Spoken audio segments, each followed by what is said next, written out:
Namaste.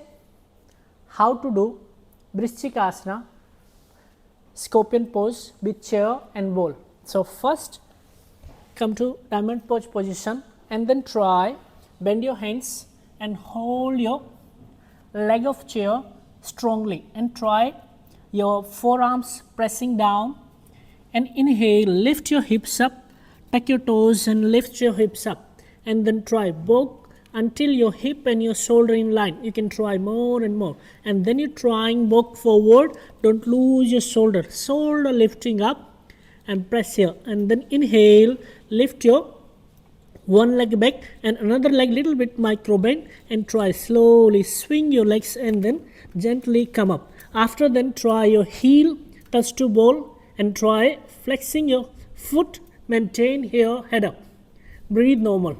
After then slowly bend your both legs, your foot on chair handle, lift your head up, gently make curve in your spine, maintain here, breathe normal and then slowly come back. Thank you.